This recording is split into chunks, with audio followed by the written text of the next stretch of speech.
இன்றைக்கி lunch box சமையல் என்னென்னு பார்க்கலாம். லஞ்சுக்கு ஸ்வீட் கார்ன் புலாவ் கூடவே சுண்டல் கிரேவி தான். ஓவர் நைட் ஊற வச்சு வெள்ளை சுண்டலை கழுவிட்டு குக்கரில் தண்ணியும் உப்பும் சேர்த்து ஒரு 2 விசில் வேக வச்சிடலாம்.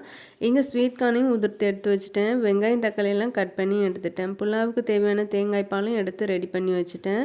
இப்போ எல்லாமே ரெடியாக இருக்குது. குக்கரில் எண்ணெய் ஊற்றிட்டு இந்த பக்கம் சுண்டல் கிரேவிக்காக சேர்த்து ரெடி பண்ண போகிறேன். எண்ணெயில் கரம் மசாலா ஸ்பைசஸ் சேர்த்துட்டு நீளவாக்கில் கட் பண்ணி வச்ச ஒரு 2 மீடியம் சைஸ் வெங்காயம் 2 பச்சை மிளகாய் சேர்த்து நல்லா வதக்கிக்கலாம். வெங்காயம் நல்லா கலர் மாதிரி வதங்கி வந்ததும் ஒரே ஒரு தக்காளியை கட் பண்ணி சேர்த்து வதக்கிக்கலாம். இது புலாவுன்றதுனால தக்காளி ரொம்ப அதிகமாக சேர்த்தா டேஸ்ட் நல்லா இருக்காது. இது கூடவே ஒரு ஸ்பூன் இஞ்சி பூண்டு பேஸ்ட்டு 1 கப் ஸ்வீட் கார்னையும் சேர்த்து நல்லா வதக்கி விட்டுறலாம். இங்கே இவளோட குட்டி பசிக்காக வேக வச்ச சுண்டல் கொஞ்சம் போட்டு கையில் கொடுத்து ஆள் அனுப்பியாச்சு. கொஞ்ச நேரம் கைக்கும் வாய்க்கும் சண்டை நடக்கும். நானும் நிம்மதியாக சமைக்கலாம். இப்போ ஊற வச்ச ரைஸையும் போட்டு 1 கப் ரைஸுக்கு 2 கப் தண்ணியும் தேங்காய் பாலும் சேர்த்து குக்கரில் ஒரு 3 விசில் விட்டு எடுத்துக்கலாம். சுண்டல் கிரேவி பண்ணுறதால காலைல பிரேக்ஃபாஸ்ட்டுக்கு சப்பாத்தியும் செஞ்சு பசங்களுக்கு சாப்பிட கொடுத்தாச்சு. ஸ்நாக்ஸுக்காக அதே சப்பாத்தியில் கொஞ்சம் தேங்காய் பூரணம் வீட்டில் இருந்தது. அதை ஸ்டஃபிங்கை வச்சு ஸ்வீட் சப்பாத்தியாக ஸ்நாக்ஸையும் ரெடி பண்ணியாச்சு.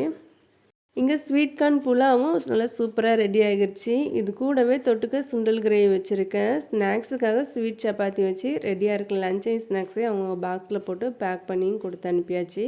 அவ்வளோதான். இதே மாதிரி இன்னொரு சர்ச்சில் பார்க்கலாம்.